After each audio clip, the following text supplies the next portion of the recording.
Hello and welcome to Schmoedown All Access. I'm your host, Caleb Little Boatman, and we've got a smaller panel today, but we've got a high-quality one in that. First up, I'm going over to my co-host, running the ones and twos. It is Haven the Villain Pendergast. How are you doing today? Oh man, I'm happy to be here, brother. This was a roller coaster of a week, man, in the Schmoedown. So I'm ready to talk about these two great matches we had. Yeah, definitely. And then going over to somebody I'm really happy to have on the show. He has been on, the entrance, been a part of the entrance in the championship match this week, and been a part of a few other different things. It is Ben Bateman's sidekick, if you will. Brandon, the intern. Hannah, how are you feeling? I'm feeling really good. Thank you for having me on. Yeah, there was a fun entrance to be a part of. Anything to get under Roka's skin. I'm always up for something like that. Yeah, definitely. We'll love to hear a little more about that when we talk about that match. But first up, we'll go over to another anticipated match that happened this week. It is Founding Fathers versus Corruption. Dan Murrell and John Roka versus Mike Kalinowski and Chance Ellison. Round one starts off pretty well for both these teams. They're both at 12 points at the end of round one. Both teams doing very well. So what were your thoughts, going into this match and, who you thought was going to win and just of the first round in general? We'll go over to you first, Brandon. Well, it's pretty. I was on the fence on who I thought was going to win because, Kalinowski, he's gotten really good over the last few months. He's been studying really hard, and it really shows in his matches. And just from what I've seen from Chance so far, I love to boo the kid, but he's damn good. So it's just the truth. So I knew it was going to be a hard-fought, close match. And, that ending. Yeah. Haven, over to you. What were your thoughts on, leading up and the first round in general? I thought the intros were good. Can't go wrong with Ken Knapsack, being the mouthpiece. They all, were talking their crap. Ken's funny. I like him. I like the way he uses his verbiage. So that was cool. Roka is a good talker too. Dan Murrow is just usually at ease, real peaceful, kind of humble guy. I was surprised though at the end of round one that they were tied when with the last question when the Founding Fathers both missed that one and Corruption got it right, so they were able to tie the game 12-12. I was like, holy crap, like Brandon said, Mike Kalinowski is getting better in the general overall movie knowledge. That's what I thought was going to be the chink in the armor, was going to be his knowledge. But them being tied at the end of round one, you knew this one was going to probably go the distance. Yeah, definitely. Going into this one, I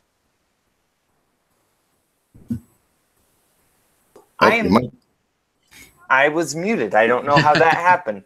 Okay, sorry about that. Okay, but yeah, going into this, match, I was definitely for the Founding Fathers here, but I had heard and seen Chance play in these fan leagues before, and everybody talks about, man, like this, this dude's really good at movie trivia, and I'm like, yeah, he's pretty good. He's quite good actually, and when he came out in that the match against Inky and the Brain. I thought, okay, he's the real thing. He's the real deal. This dude's definitely going places. And, man, just seeing how well he did in, like, the first round here and just, throughout the whole match. And Kalinowski, I thought, like much like you, Haven, I thought Kalinowski had done really good in, like, IG and Inner Geekdom. But I was a little skeptical of how he could do in movies. But, man, he surprised me this time. I thought he did really well, too. 12-12, being tied with John Roka and Dan Murrell. If you're on a team where that happens, that is just an impressive feat in and of itself. Because Roka and Murrell are absolute legends. So all four competitors were just absolutely great in this first round. in my opinion anyway. Moving over to round 2, that starts out, corruption goes up first. They spin Jim Henson. They decide not to keep that, probably a good decision. Going over to action adventure, and they do very, very well. They're getting 20, bringing the score to 23 points for them. Very impressive. Then Founding Fathers goes up. They spin again, and they spin horror, and they have to stick with that. And they also do very well with 23 points, tying it up again for the end of the second round. Haven, we'll go over to you. What were your thoughts on the second round? Yeah, it was like I said, it was a good match. Mike's still not as rounded when it comes to movies. He's a way better IG player, and I know his birthday was a couple of days ago. So happy related birthday to Mike Kalinowski, the leader of the sheep, I guess. But it's all chance, man. It's all chance in these team matches. Even in the first round, I think maybe he got one wrong, and Mike might have got 5 questions right, so that's why it was 12-12. And then the second round, both these second rounds, Chance is carrying them. Like, Mike's obviously not answering any of the questions. Like, Chance is the one that he's literally just sitting there, like, looking at Chance, like, hey, you know this answer? Like, I don't know these questions. Like, you got these? So Chance, he stepped it up. I mean, they did better this time around than when they did with God damn it, Matthew McConaughey. So in the horror questions, I really enjoyed, because I think 3 or 4 of those questions I asked those, I think, last week. So it was pretty cool. When those questions came up, I was like, oh, I asked that question last week. I was like, oh shit, I had that question last week. So that was always fun to see. Like, I was like, oh, so I guess Chris Zielinski's we have great minds think alike, because I was like, shit, some of those questions I literally just asked a week ago, even though I know Little Boat had to ruin my good time saying, well, that match was already taped before yours. So, those questions. So I was like, oh, whatever. But yeah, man, 23, like I said, I knew this was going to go down to the wire. Chance is showing why he is a dominant player. And Mike has a great partner, because if you go back and watch, he's kind of just, he looks at Chance just like, hey, what's the answer, brother? Because I have no idea. So, and the Founding Fathers, they just rock and roll with those questions. They were, I thought the horror questions were fair. They look kind of easy, but it is what it is with horror. You don't get that topic a lot. So I didn't expect them to be like super deep cuts in the round 2. But yeah, I was happy to see those questions that I asked being asked at the same, pretty much almost at the same time, in the same month. So that was cool. Yeah. Brandon, you might want to mute your mic, Haven. There's an echo coming off. All right, there we go. So Brandon, what were your thoughts on round 2?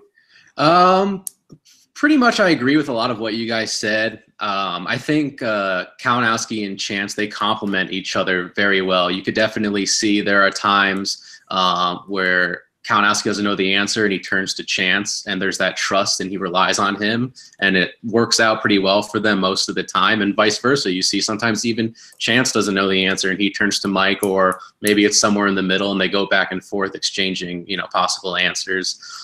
So I mean, they've really gelled together pretty quickly as a good team. So it'd be interesting to see once this tournament is over what the future holds for the two of them in the league.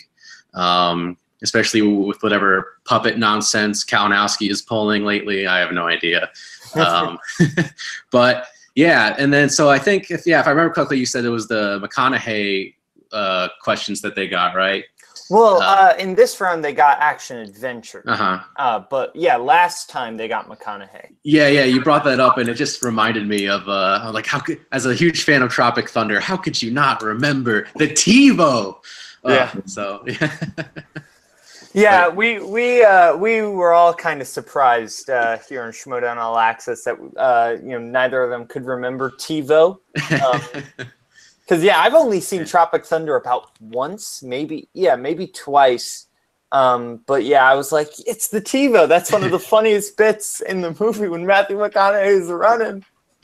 But yeah, I didn't want to cut you off there. Did you have any? Oh no, not at all. I just yeah. I heard McConaughey and I remembered it. I want to just bring it up because I mean that's a conversation I've had with some of my friends too. I love that movie. Yeah. Oh yeah, Tropic Thunder's hilarious. Yeah. But yeah, as far as my thoughts on round 2, I agree with what Brandon said a little bit, where it's like it didn't feel like Chance was just answering everything. You could sense that there was some back and forth. You can make the argument that Chance maybe had a little bit more, but you could sense that there was some back and forth between the two and that they were both looking to each other, which is what a good team does. They both kind of help each other out there. But yeah, I mean, I think both teams played very well in this second round. You guys said, or Haven said the horror questions were a little easy. Maybe it's just because I'm not a big horror guy, but I didn't find them very easy. I knew a couple of them, but like I didn't find them incredibly hard, but I also didn't find them incredibly easy either.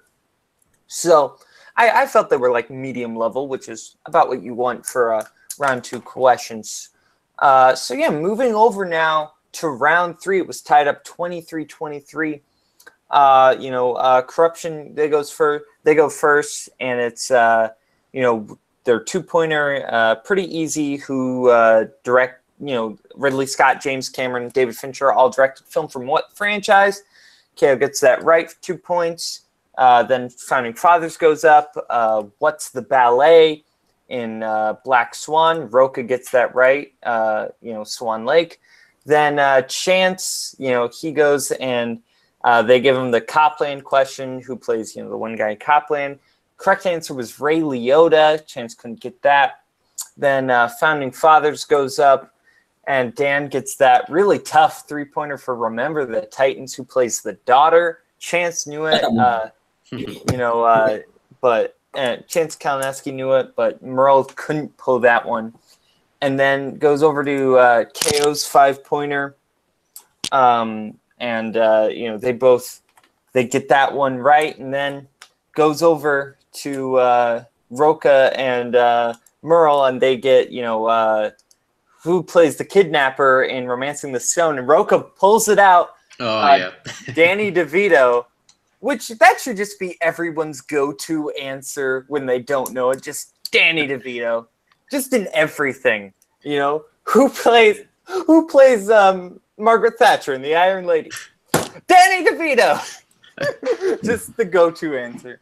But anyway, so it's tied up 30-30, and I'll just have you guys give your thoughts on round 3 so we can leave a whole section for this sudden death issue and the match itself. So what were your thoughts on round 3 in general, Brandon? Well, that Danny DeVito moment was pretty spectacular. I was looking at Roca's face, and I think he repeated the question once or twice, and it looked like he did not know at all. And I was like sitting there like, oh my God, like this is over.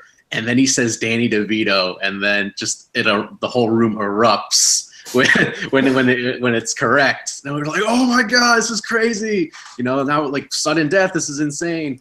So I mean that was a big moment. And I spoke to Roca a little after about that question, and he said he knew it, but he wasn't 100% sure. So he was just like kind of like trying to process through his head, making sure that was the correct answer. And so thankfully it was. Yeah, definitely. Haven, thoughts on round 3? Yeah, round 3 was a nail biter, man. When Roca went first, and they were like musicals, and he's like, "Oh fuck," he's like, "All right, I'll take it." And I think he got let off easy. Well, I mean, when it was Black Swan, he was like, "Oh shit, okay, yeah," because you could tell he really dug that movie. We talked about it before. Whenever that movie came out, a couple years back. 2010. Yeah. Oh, yeah. Damn, it's been that long. Holy shit. Damn, Natalie Portman's ageless. God damn. Yeah. So when he got that one, I was like, okay. And then KO got his first, I believe, and that was a good one. That was a good pull. The Aliens. The Copland one is funny because I was looking at that DVD the other day before this match to write a question for it that I still haven't used yet. I might use that in the championship match. between Grant and Nicole. So once they got that question, I was like, oh shit, I didn't watch the movie, but you know, I IMDb'd it. I looked at the DVD, so I knew that answer, and he got it wrong. I was like, oh shit. And then Dan Murrow, like that dude needs to just watch Remember the Titans, because I believe I think it was in his first match or his second match, he got a question, you know, wrong about Remember the Titans, and I'm like, dude, like, you know, he even said it. He was like, I think I missed the Remember the Titans question before also. And I'm like, dude, that's to me, hands down, that's my favorite sports movie based on a true story. I just love that film, and it's a Disney movie, surprising. And Invincible is actually really good too, with Mark Wahlberg. And they're both good football based on true stories movies. So I was like, come on, get it. You know, I was like the girl from Heroes, you know, save the children, save the world. I was like, come on. And then he missed it. I was like, oh shit. And I believe Corruption went next. And they got their 5-pointer. No, wait, how the hell did it go? Because who? Yeah, it was the Remember the Titans and Corruption got their 5-pointer. So how? Wait a minute. Then which one was the Dan DeVito one? Because wasn't that a team? DeVito question was the 5-pointer. Okay, because all right, yeah, because because Dan was just like I don't know, like yeah. Okay, that's what confused me for a second, because I was like, wait a minute. I was like, why was Roka seemed like he was the only one on the seat? But okay, it was the team. All right. Yeah, man, he was, you know, they used a JT rule. You know, they got the question again, and then he was able just to pull it out. And you could tell he genuinely didn't know if it was going to be right or not, you know. And that was amazing. That was a really good one. And to go to sudden death was really cool. You know, you're like, oh, shit, these teams are going to battle it out. But that just was not the case. Yeah, definitely. You know, third round just kind of showed how great both these teams are. I do want to say one thing to what you said, Brandon, about you know, Roka said he kind of knew the answer, but he wasn't sure. You know, that kind of goes to the fact that, you know, he did use a JTE rule on that question. I'm guessing that's something he probably regrets now, because that, you know, you could argue that JTE rule kind of cost him the game, because you're allowed to use JTE rules in sudden death, correct? Maybe I'm mistaken, but you are, right? Yeah. I believe so. That's one. Yeah, so, you know, if Dan would have had that JTE rule to use during the David O. Russell question, that things might have gone a different way. We don't know. You know? But yeah, so that kind of leads us into the sudden death. This is where a lot of the tension and controversy comes in. You know, Roka and I should say, the question was who directed through 1999's Three Kings, and you know, Roka gets it right, Chance gets it right, Kalinowski gets it right. Merle answers first, and he knows it, but he writes down Spike Jones. And then he switches it, but doesn't have time to actually write it down. And that doesn't qualify. And then Roka points out that Chance wrote O. Russell in the Irish fashion instead of, you know, like as in O. Russell with the apostrophe instead of the period. And so, you know, Founding Fathers issues a challenge. And that challenge ultimately goes on the favor of Corruption. Merle doesn't get the point for that, but Chance does. So I'm curious, what are your guys' thoughts on it? Haven, we'll go to you first. What were your thoughts on that decision and the match in general? I wasn't there. I know Brandon was there, so he probably seen how the process goes. Maybe he could talk about that if it's allowed on the whole challenge process, because we don't ever get to see that live. I don't know, man. That's why here I implemented the four repeats here, because I think you know, sometimes, especially when you're doing it over Google Hangouts, sometimes the questions kind of get muffled, or you know, some people need extra time, you know, so they I repeat, because I've seen in the Schmoedown sometimes where somebody asks for a repeat or a JTE, excuse me, in the first round. They asked for 2 of them already, so they only have 1 left the entire game. So that's always like, oh man, that could be a big factor, you know, if you run out. And you know, Dan Merle, they needed, or Dan Merle and Roka needed that one to get the 5-pointer. So, you know, there's nothing wrong with that, because if time would have ran out, they would have lost the match if they didn't use that JTE. So they needed that to get the Danny DeVito question right. But yeah, that's just tricky, man, because Dan was able to go first and he knew the name. It wasn't really clear. I didn't pause it to see if he wrote anything at all because I know he wrote Jones first, and then he said he started writing, but the time limit went out. He knew the name. He said the name first, but it is a rule, I guess, they implement it where it's like you have to have it on the whiteboard written down, even if you go first. So it sucks because if it was somebody else like a heel or somebody people don't really care for, they would be like, oh no, he didn't have to write it down. But when it's a fan favorite like Dan Morrow, you try to give him the benefit of the doubt, and you're like, well, he did go first, but the rule is a rule. So I know a lot of people were talking about that online on the Schmoedown, the movie trivia Schmoedown page, on the Facebook page, talking about like, oh, when was that rule implemented? And they said, I guess it just happened a couple weeks back where they changed it or something. So maybe that just needs to be clearer. The whole old Russell thing where Rocha was trying to talk about, I don't know. They always said spelling doesn't matter, and I don't think spelling's ever really going to matter as long as, because Geppetto, it's like, if you spell it wrong, but you know it, what really matters, we're not English majors here. So that was a tough one, man. That was a tough one because, I thought sudden death was going to go the distance, like the Mara and Rachel match, man. I thought they were going to be going like, another fucking hour, just, banging them out, just showing how talented these guys are. For end to end that abruptly on a challenge, and then it took the life out of the crowd. Everybody watching it just was heartbreaking, and it just it just was kind of a sad moment, for a match that great to end like that at the end, with some kind of controversy. Yeah. Brandon, what are your thoughts on the sudden death and the match in general? Yeah, that's definitely a moment that'll live in Schmoedown infamy for sure. The Facebook group hasn't stopped talking about it and debating it as we speak. So it was actually like a bit confusing when it was all going down because the challenge, I believe, was that it was in question that whether or not Merle had to write down his answer since he went first. And he knew it, but he didn't. I don't think he knew it until after pens down, like if the time was up. So I think that was the difference maker.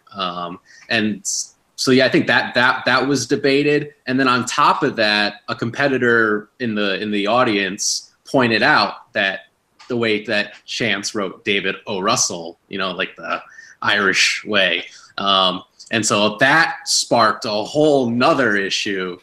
And I agree with both sides of the argument, really. It's a really tough call because is it spelled, the rules that they have laid out for this season, was it spelled phonetically? Yes, it was. I mean, you read it says David O. Russell, that's the right guy.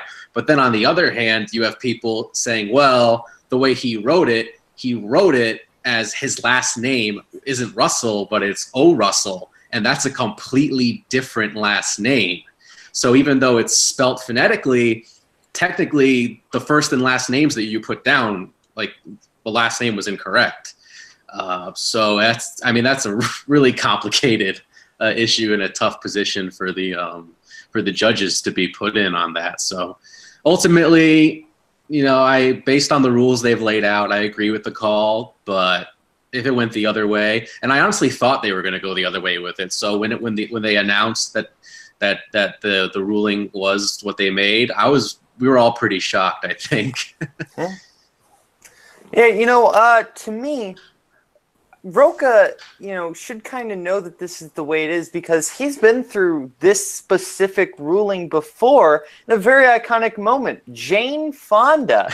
Now, obviously, there was the issue that he had also written it down, but still, regardless, the argument was, well, I knew the answer, but he didn't have it written down. So to me, it's not that much of a new ruling because there's been a precedent set that, it doesn't matter if you know it, you have to have it written down in the time allotted. As far as O. Russell versus, O. Russell, it's exactly that. O. Russell and O. Russell, to me, sound exactly the same. And like it would be like if somebody, the answer, somebody asked, in Whatever Works, who plays in the Woody Allen film Whatever Works, who plays, the young woman that Larry David's character falls in love with, and somebody wrote down Evan Rachel Wood instead of Evan Rachel Wood, something like that, where that's still the name. They just forgot to put a space there. It's, to me, that's the same principle there, but I do see the argument that it is a different name. So I wouldn't be upset if they ruled it the other way, but I am satisfied with the ruling in that case. Yeah. Unless, go ahead. Okay. Yeah. Thank you. I also someone pointed out in the Facebook group that if it were a round 2 question where you don't have to write anything down, he would have gotten it correct and nobody would have questioned anything, which I think is a pretty good point. Unlike where, I was trying to think of another example, someone had asked if he had just put David Russell, would it have been correct? And I think no, because, for instance, there's 2 different Paul Andersons. There's Paul Thomas Anderson and Paul W.S. Anderson. And if you get a question where the answer is one of those 2 and you just put Paul Anderson, I wouldn't say that's correct because you haven't proved that you know which one is which. But that's something where even if it's not written down, you can say, well, you need the middle name or middle initial or something. And then, to top all that off, I didn't even realize it at the time, but Kalinowski's been pointing it out to everybody who argues with him that Rocha actually wrote dated O. Russell instead of David O. Russell. Yeah. If that was noticed at the time, maybe, and that was part of the challenge, maybe it would have been a non-issue, this whole thing, because that would have been the proverbial nail in the coffin that says corruption wins. Yeah. I was going to, if I jump in right quick. Yeah, it's one of those things where it's like, the challenge was like, oh, did he write it down? And then, Rocha was trying to scramble, it looked like, to find a reason why the other team would be kind of at fault too. So he brought up the O. Russell and the O. Russell. If I was them, I wouldn't put no parentheses or shit no more, man. I just yeah, no punctuation at all. Just write it out. And Rocha's name, he put, it looked like it was a Dahit or something. I looked at I think he wrote it was instead of David. Yeah. Doesn't so fast, or maybe he messed up, but I don't know. Yeah. How do you mess up David? Like that's a simple name. You're under time constraint. There's a lot of pressure. Weird stuff happens. Yeah, because that happens here sometimes where you're like, oh shit, you got to do it real fast, But I was like, yeah, that's not, because they showed it. Somebody screenshotted it plenty of times on the Facebook group where there was like they showed Rocha's board and it said like a David or something. But yeah, it was just upsetting all around because I can see why Rocha got extremely heated because he's teaming up with one of the best, where he can actually like be around the guy and be his teammate in Dan Murrow, and for them to go on round 2 like that. I think that's why he really got upset and was trying to find a way to make the challenge reverse to where it'll be like even playing ground so it could like be non-void, but it wasn't the case, and it really sucked, especially going into the outros or the post-match interviews. Yeah, speaking of that, I was going to say, if you guys had any thoughts on the pretty emotional post-match interviews you'd like to, do you guys have any thoughts? Or? Well, I think that just shows how much, guys like John Rocha and Dan Murrell really, really care about this game. And that's something I got to give a lot of credit to them for and respect them for, is that they treat the game with respect and they take it very seriously. It's not just, some side gig for them. It's something they're really passionate about. And it really shows in that interview. Those I firmly believe those were all real tears from all 3 of them, including Jen. So it's pretty powerful stuff. And then the way he ends that interview, where he just kind of does a complete 180 and goes from just being down in the dumps to just going right after Bibbs and saying, I'm coming for you, no more bullshit, that belt's going to be mine. And even then I was like, whoa, like this is getting intense again. in a good way this time, though, Yeah. not like the way the match ended. Oh yeah, that shit was. Oh, sorry. No, go ahead. I was just going to say, Haven, do you have anything to say? That's all I was going to say. Yeah. So, Corruption, they were pretty mellow in theirs. You know, they didn't really talk too much trash, I guess, because of what happened. You know, they think they're competitors, which, you know, Mike usually, you know, they're supposed to be heels, so, you know, they usually talk trash, but they didn't talk no trash. They were very respectful. Even after once the match was over, Dan Murrow, you know, he shook Mike's hand, and then, you know, Chance was waiting there like, oh, you know, and then they hugged, so that was cool. And, you know, they were real respectful, and you have to be, I guess, you know, they could have healed it up, but they didn't because it was very controversial. But, man, that post-match interview for the Founding Fathers, it threw me off, man, because was Dan actually crying? Because I don't think, you know, Dan was just being humble, and, you know, he had passion, and he just, you know, was, you know, he just told it like it was. And then Jen Sturger just starts fucking bawling out of nowhere. And I'm like, what did I miss? I'm like, why is she crying? Like, did this dude retire? I'm like, what is going on? You know, but I think it's just the case that I watched the match while I was at work. So, you know, there's customers around. So, you know, I'm just watching it and I'm, you know, answering phones if I have to or ringing people up or doing stuff. So it just threw me off because I'm just like, what happened here? Because Roka was wilding out in the beginning. He was super pissed. And it just shows, like Brandon said, these guys love playing trivia. It's not just, oh, let me come here and do a match. And, oh, if I lose or win, whatever, you know, I'll go about my business. Like, Roka lives and breathes for this shit, man. And his fucking, you know, he was going off on the Schmoedown. And then, you know, then he toned it down, you know, saying, like, you know what, all right, you know, it is what it is. You know, I said what I had to say, which was cool. But, you know, he had the fire saying, like, yo, this was fucking bullshit, blah, blah, blah. But then he toned it down.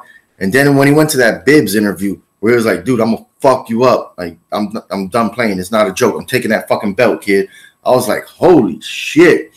Somebody even posted on the movie trivia Schmoedown page. They're like, man, Roka's scarier without the hat and the jacket. Go out there with the t-shirt and the hat and the hair, you know, because, you know, he was, that shit was, like I said, that thing was crazy. That match was a roller coaster ride from beginning to end, man. And it was one of the best of the year so far.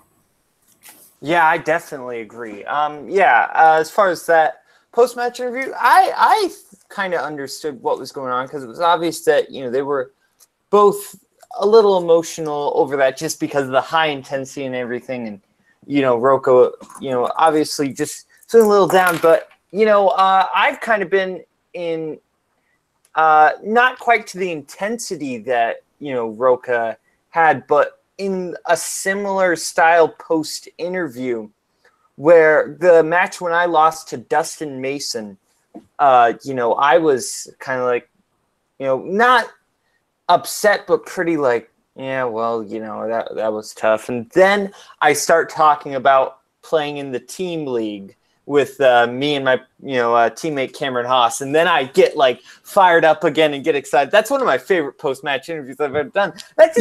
So that's why I feel like it came pretty naturally to Roka because like that was pretty natural. I just, you know, sometimes when you're just feeling down, it's pretty easy to get fired back up again sometimes when you get excited. So, you know, that is what it is. But moving over now to another really big important match that happened this week. We got the singles championship. William Bibiani and John Roca, you know, playing for each other. John Roca said he was coming back, and he did. So starting off with round one, or I should kind of start with the entrances. You know, Roca comes out with Mark Riley, and you know they're doing their 5 horsemen thing, and then Bibiani comes out and he brings out all these other, you know, fans and competitors. And Brandon here is one of the people that came out and, you know, he starts doing the thing from Top Gun, the You've Lost That Love and Feeling. It was a really fun entrance. And then, you know, they start the match and score. They're both tied 7-7. So, Brandon, we'll go over to you first. What were your thoughts on, you know, leading up to the match, like who you thought was going to win, and then as far as the entrances and the round one, and if you can give us a little insight into that fun entrance, we'd love that. Sure, yeah. So it was a tough call for me. I didn't I didn't really know who was gonna win. I knew, you know, Bibiani. He knows his stuff, but when he gets rattled, I think, you know, for lack of a better word or term, the lights kind of get to him when he gets rattled, and so it was a tough call. If Bibiani could, you know, keep cool under pressure, I think he had a good chance of winning. But if Roca's high intensity got to him a little bit, then I thought it would edge towards Roca. And so, yeah, that, of course, like I said earlier, anything to get under Roca's skin, I'm all for it. Yeah, Bibiani had asked a bunch of us there to join him in his entrance to serenade Roca before the match. And actually, I didn't know the lyrics to the song, and so he was like, "Oh, just stand there and, you know, like maybe like sway back and forth, it'll be fine. You know, you don't have to sing along." I was like, "Okay, cool." So that's what I did, and yeah, I mean, it was a lot of fun, and so yeah. Hey, do you have any thoughts on that? You know, how they played in the first round, or? I think they both played pretty well. I mean, it was a close match toward all the way to the end, really. So yeah, two strong competitors going at it. It was a lot of fun. Yeah, both of these matches were very close. Yeah. Yeah, that was a lot of fun. Haven, what are your thoughts on, you know, the entrances going into the match and the first round? Well, as last week I couldn't be here because I had technical difficulties, but yeah, man, I was going for Roca. Hands down, Roca is my favorite player in the Schmoedown. I always liked his intensity. He was pretty much one of the first like major heels, I think, when he, you know, did his turn, and you know, he wears the Guy Fawkes mask, and I love V for Vendetta. It's one of the most underrated comic book films of all time. So I always just naturally ride or die with the Outlaw, man. You know, he was pretty much the first one with a gimmick. I mean, yeah, baby carrots, but you know, that's not really threatening or cool. You know, but Roca, you know, he was pretty much one of the first guys to have like a complete character. You know, he knew where his character was going to go. You know, he's got the hat, he's got the mask, the jacket. You know, he had the stable. So I was going for him. This match to me, yeah, the entrances was okay. I mean, it was cool seeing the people come out with bibs and singing. But it was kind of a letdown, to be honest, because his entrances always have more flair or costumes, and he didn't have a costume on. He just came out. Even the interviews before that, they weren't really talking a lot of crap, especially with the last interview Roca did. I mean, they showed clips of that, but you know, this time around he was more chill. And then they both just went at it. It was I was surprised that Roca was because Roca missed a question, and then Bibbs had 7 in a row right, and then he just missed his 8th question. So when they were tied 7-7, I was like, okay. But this, to me personally, when I was watching this match, I thought this match for a 5-round match, the match went quick. I guess because if it was different people there, usually people talk trash in between questions, so it goes a little longer. And then seeing the team match to this match, just the crowd, it just seems like the crowd wasn't into it that much, where, you know, you get cheering and clapping. It just was, to me, this match just went super fast. You know? I think that was an interesting point that you made about the pre-match interviews not being very intense or not being full of a lot of, you know, shit talking either way, which is pretty interesting because, you know, it was a couple days before the match where the two of them were on Collider Live and things were getting pretty heated, and you'd think maybe that would carry over into the match. And it really didn't, as much as I guess one would hope, just loving the drama of the league and the way that these competitors will try to you know, really get to each other. So yeah. I thought that was a fair point.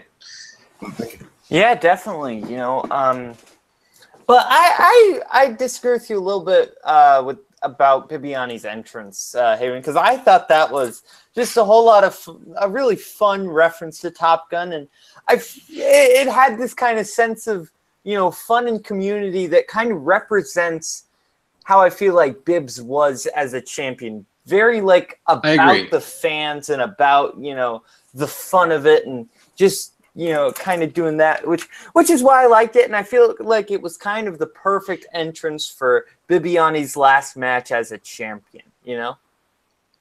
Yeah, I agree. I mean, I'm obviously a little biased when it comes to talking about how good or bad his entrance was, but I mean, that was another good point. He's kind of like the people's champion. He's really about the community and the fans, and honestly, one of the nicest guys I've ever met.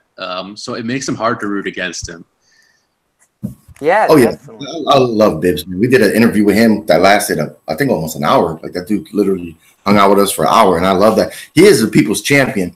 But, I just, it was a fun entrance, but Roka would just kind of turned around, had his headphones on, ignoring it. But yeah, I guess it was cool. But, you've seen so much other stuff from him that I thought it was going to be like this, so I don't know.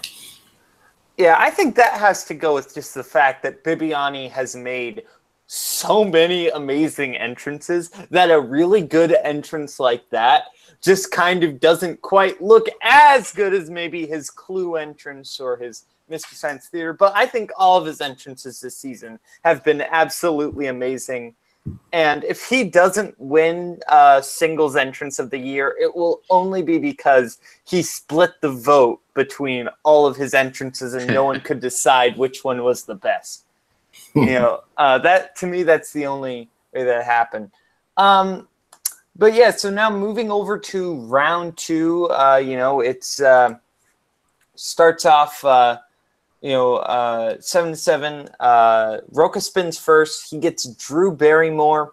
He definitely doesn't want to go with that, so he spins again. Gets 90s. Wasn't too happy with it, but he gets, 5 points. So out of a possible 8, getting 12 points. And then Bibiani spins Horror. Does pretty well with that, getting 7 points, leaving the score 14-12 at the end of round 2.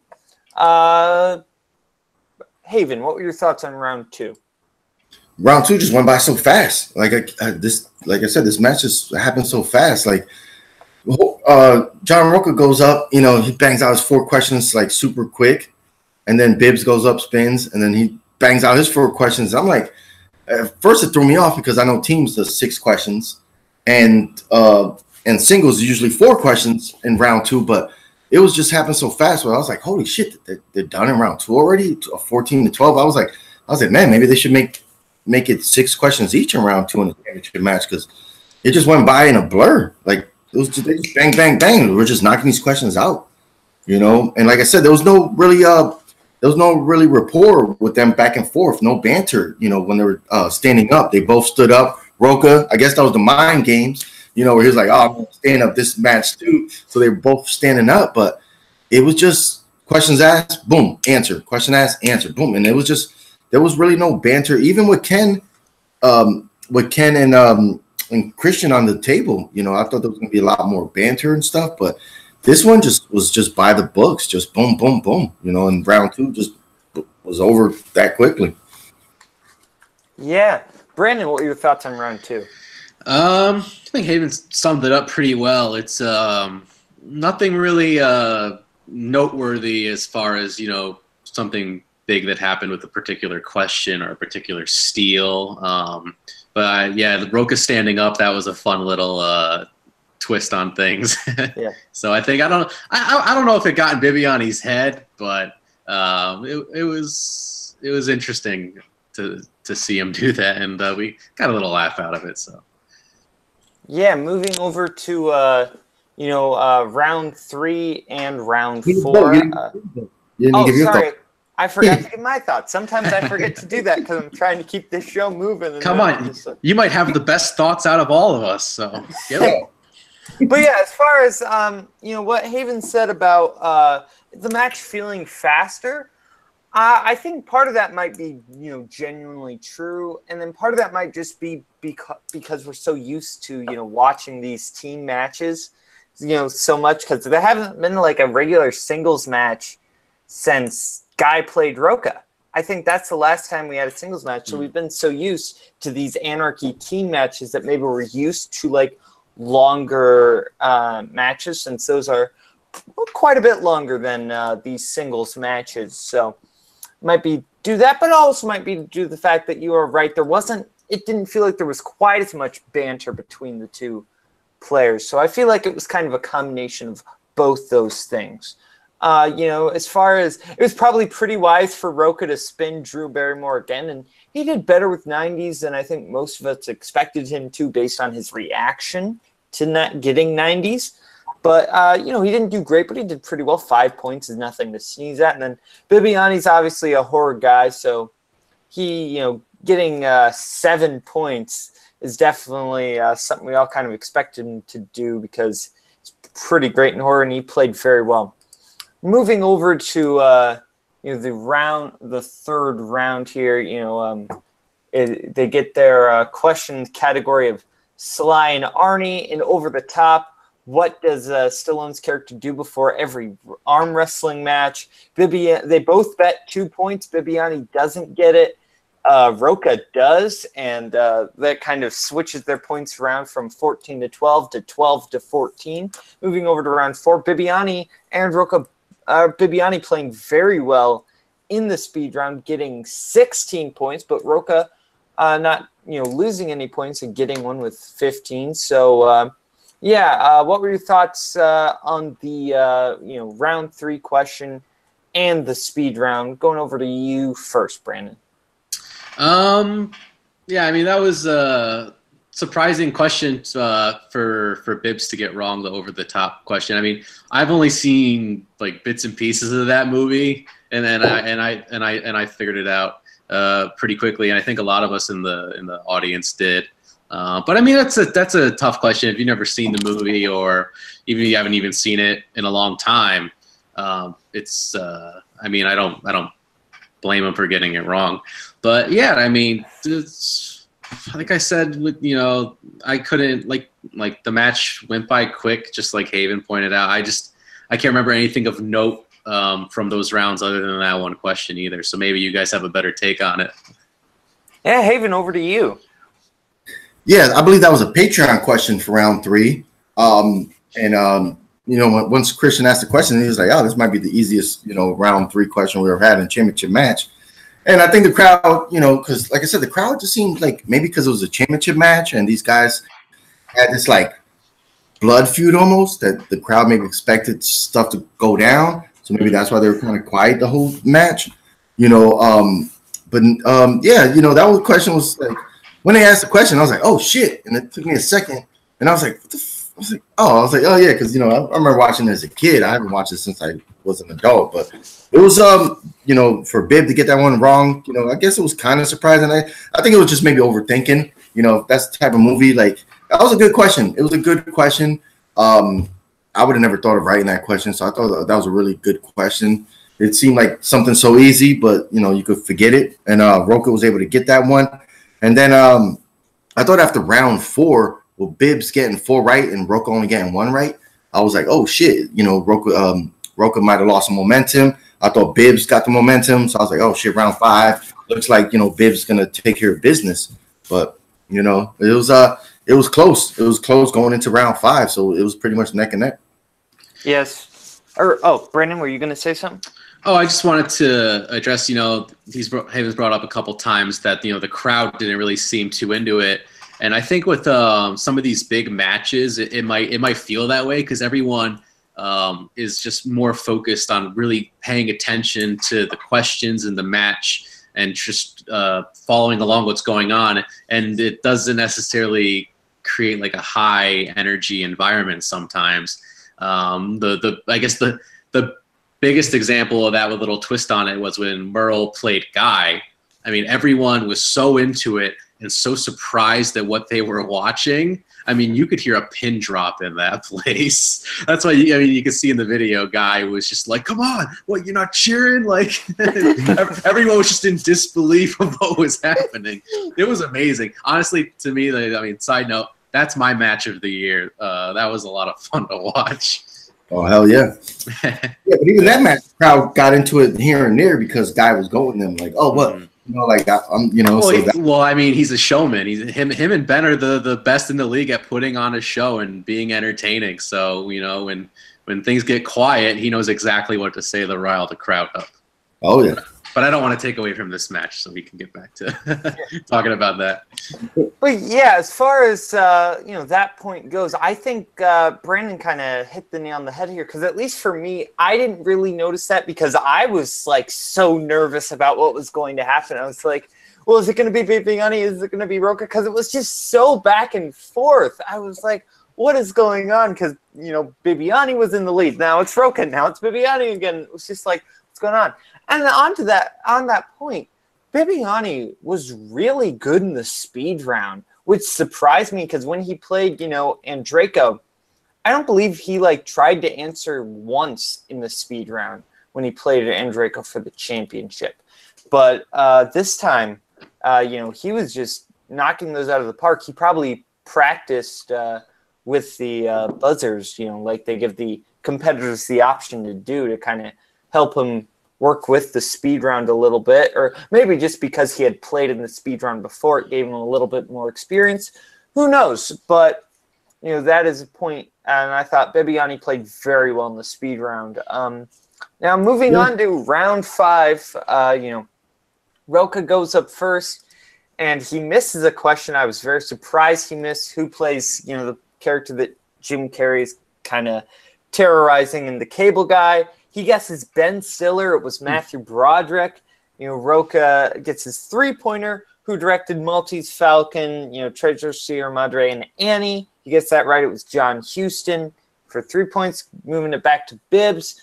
The Blues Brothers, why do they got to raise the money? Bibbs gets it right with The Orphanage. Then Bibbs, the question is, what's the name of the character that is summoned to fight Hela at the end of Thor Ragnarok? He gets it wrong. The correct answer was Surtur. And then Roca gets his 5-pointer. What's the movie that Jodie Foster and Chow Yun-Fat?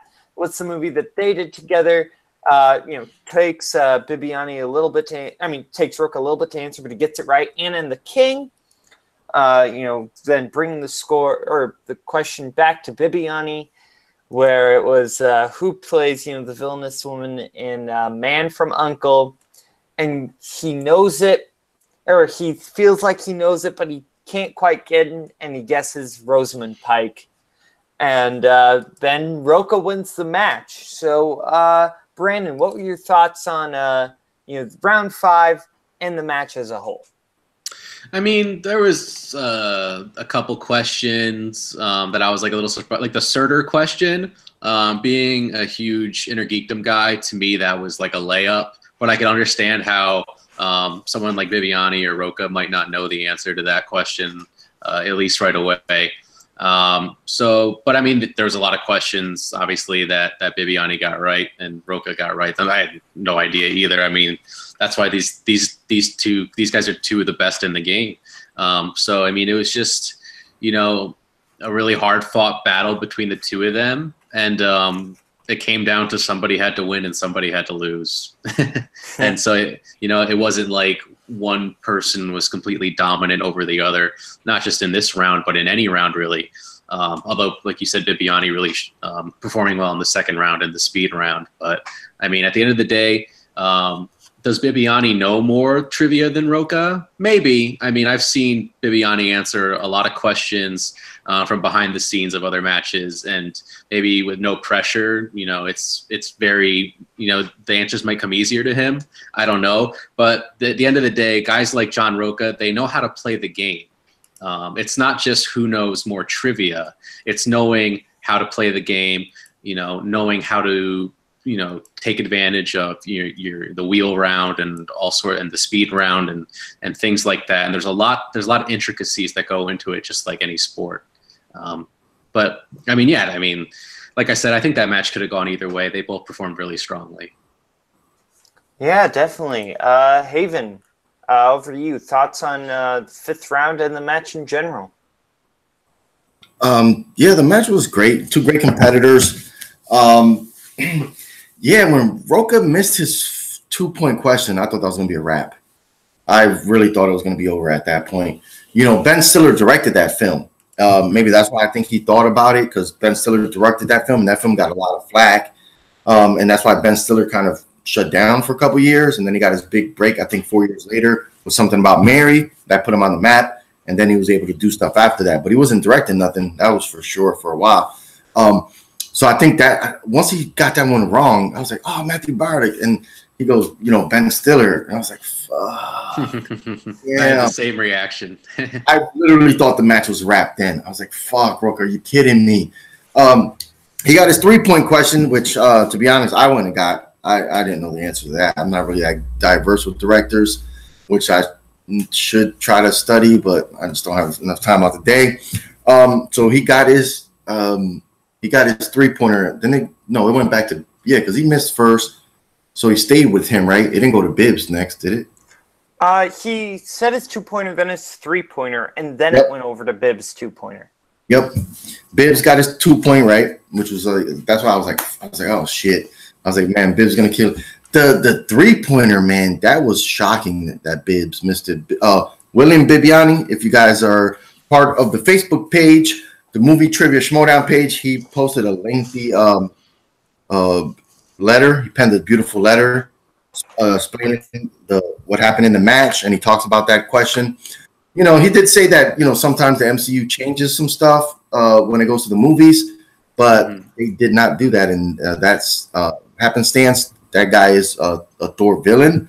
And, you know, he was saying that, you know, there's a lot of demons in the MCU comics or the Marvel comics, and he was trying to figure out which red one it was, and he got it wrong, and that was just surprising. I mean, I don't know. To me, I can't really say. It's just I work in the comic book film field. I manage a comic book store, so I've been doing that for over 10 years.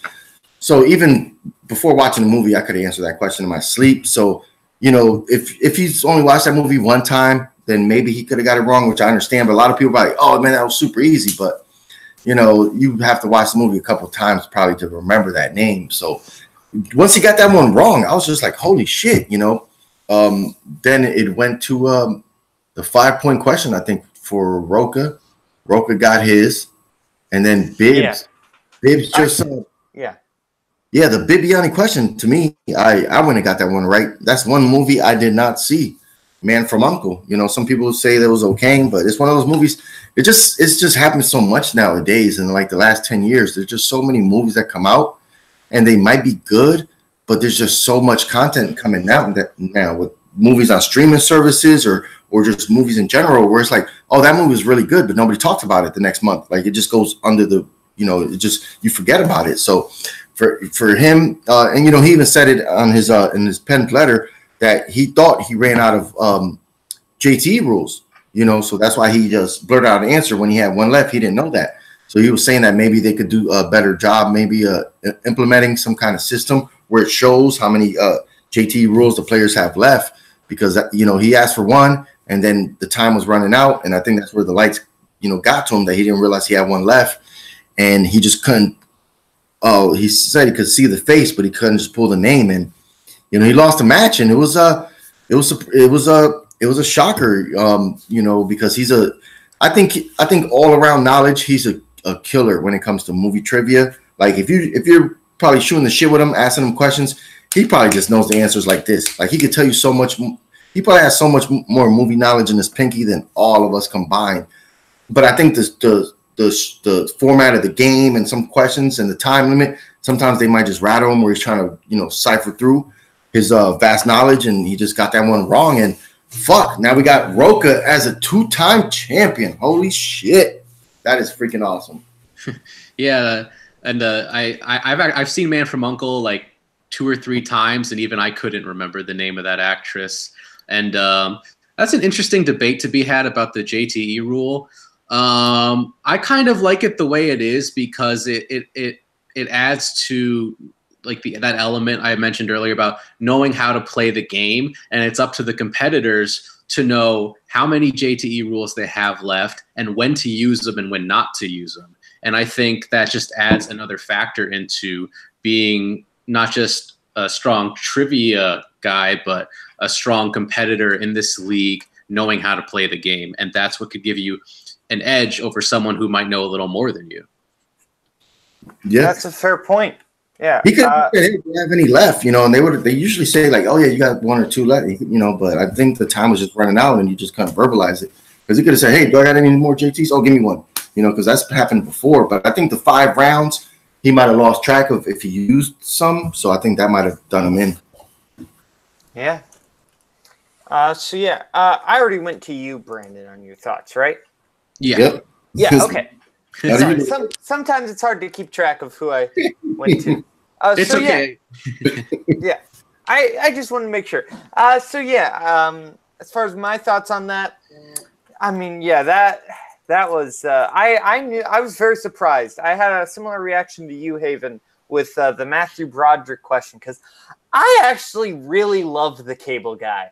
I love that movie. I think that's a really funny comedy, and people don't really like it. I like that movie a lot. So, that's one of those things where if you kind of forget about it, you might think it was Ben Stiller because, like you said, he did direct it, and he has a small, cameo in that movie as those celebrity twins. Twins, yeah, the murder. Yeah. And it's definitely, a role you could see Ben Stiller playing.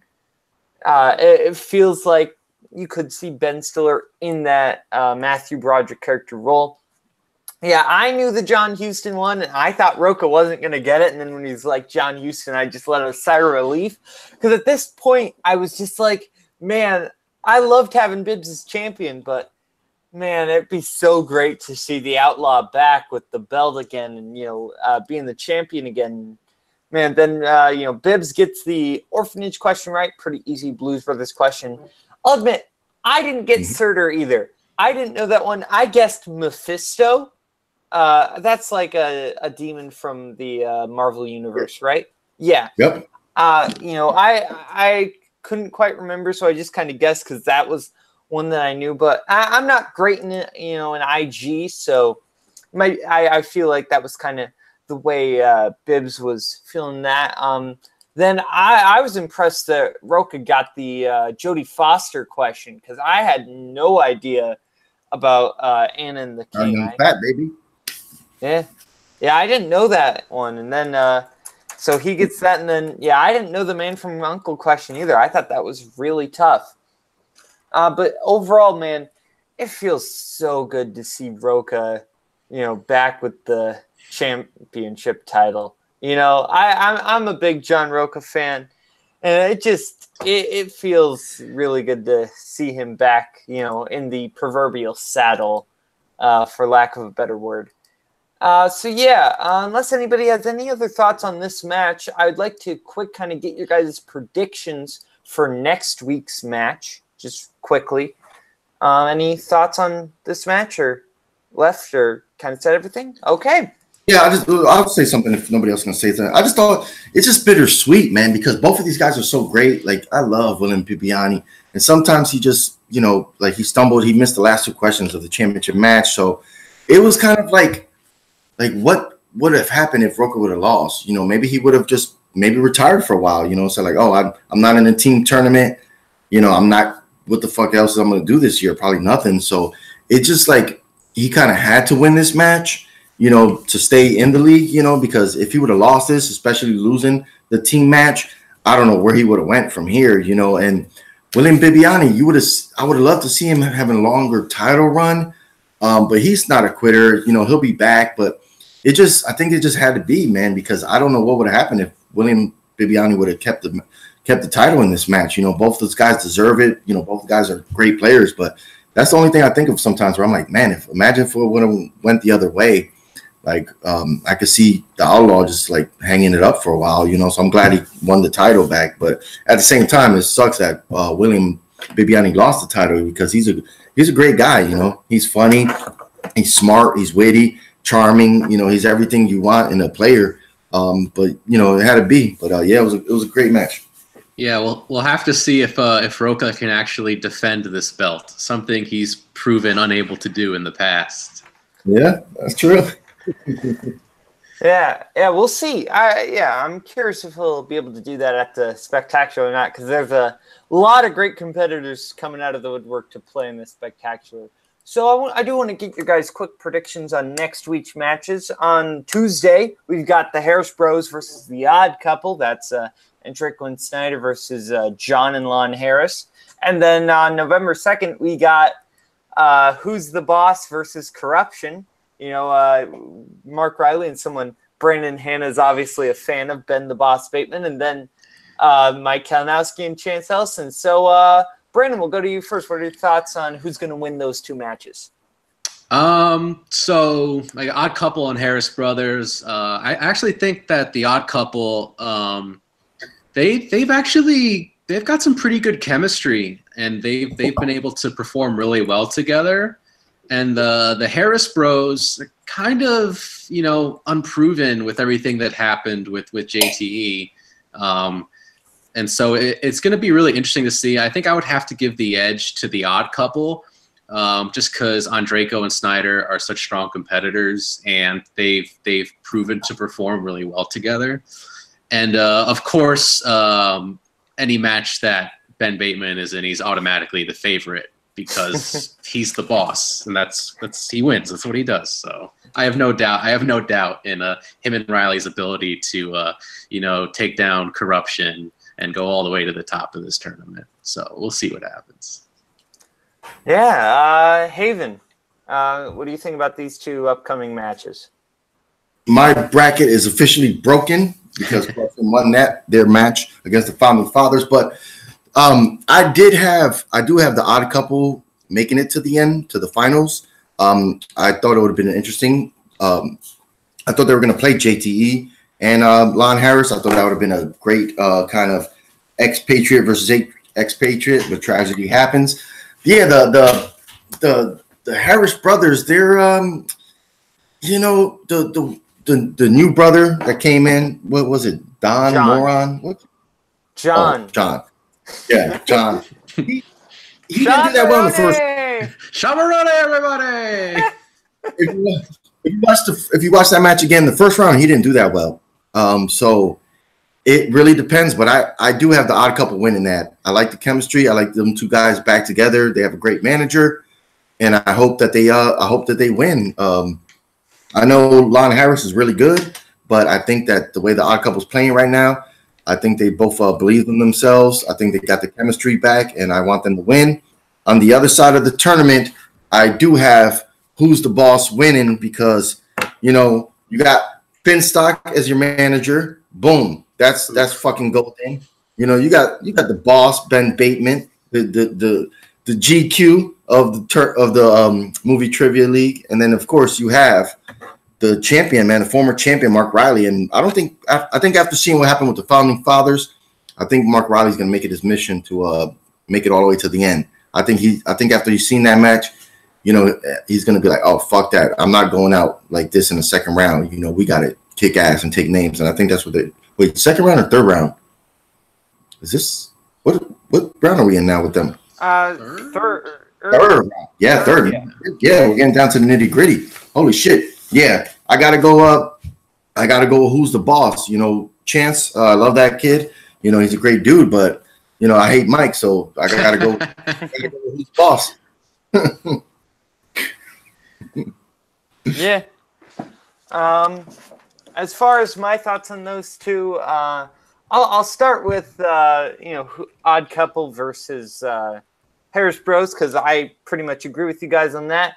I think it's going to be close because I think Lon Harris is great, but just seeing kind of how they played, I think I'm going to give the edge to the Odd Couple, but I think there's a chance that Harris Bros take that one.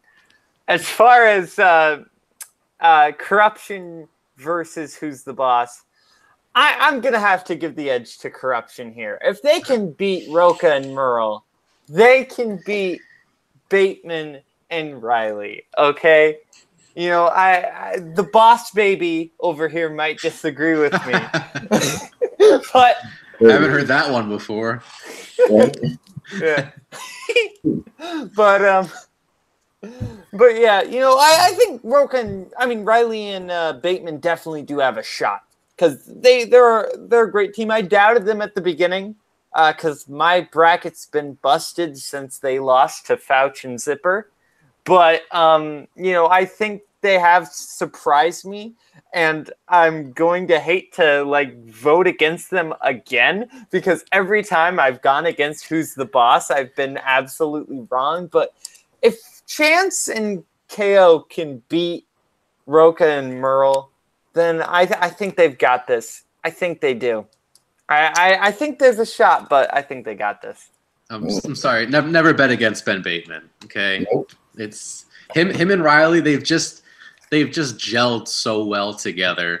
You've got a former champion and a future champion side by side. I mean, I just don't see how anybody could take them down. Yeah, unless your name is Mark Andreyko or John Roca, then you can take them down. But unless that's happening, then no, you can't take them down. I think Mike was really strong in the last match in round 1, but if Mike has a really weak showing in round 1 and Who's the Boss plays fucking great and they have like 14 points or 15 points and then round 1 and these guys have like 8 points or something because Mike can't keep up, I think this is going to be the proving ground. Last match, he got lucky as hell, but I think this one is going to be the proving ground. He's going to have to step up big time to he can't just rely on chance the whole match. And I think this match is going to be the testament. Yeah, we will see. Okay, now we're going to go around the world to see where we can find our panelists. Going over to somebody that was really great. It's first-time guest on this show. Really great to have him on. Got some really good insight.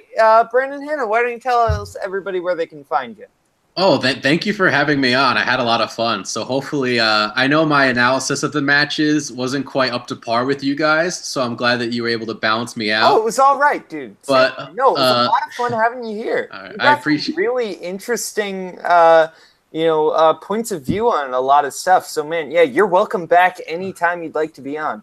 I appreciate it. Thank you. Yeah, you can find me Twitter and Instagram at BrandonHanna07. And I have my own YouTube channel that's under my name. Just search Brandon Hanna. It should be the first channel that pops up. And I would appreciate a subscription from you guys. So thanks for watching me. It's been great. Yeah. Going over to the villain, Haven Pendergast. Where can everybody find you? Hey, Brandon, I'll subscribe right after we're done here. Is it space between a name or is it all one word? It's this space. Okay. Brandon space Hanna. Awesome. Of course, you can find me still holding on to the Comic Book League Championship title over there at Mr. Grant Gregory's YouTube channel, which I think that name needs to be changed. It's weird having your But anyway, I know a lot of people do. And of course, you can find me at Facebook at Jack of All Trivia. We just had 5 other gentlemen this past weekend join us, so that's pretty cool. And of course, you can find me on YouTube at Jack of All Trivia. Yeah, you can find me here on Schmoedown All Access every Sunday, usually at 3 p.m. Eastern Time. This show's a lot of fun. A lot of great guests come on here. You can find me here on the Jack of All Trivia YouTube channel playing in the Trivia Leagues. I've got a match coming up against Nazario. That's going to be a lot of fun. You can find me playing in the Team Leagues with my teammate Cameron Haas. This Thursday, we released a really great match, the Young Bucks versus the Sons of Apocalypse. One of the hands-down best matches I've ever played. Absolutely loved it. So you can find me there. I've got a YouTube channel, Caleb Boatman. Haven't posted there in a while, but I occasionally do Schmoedown reactions and some other things. But yeah, definitely subscribe to Jack of All Trivia. We got a great channel here. Lots of great shows. Run here by Haven.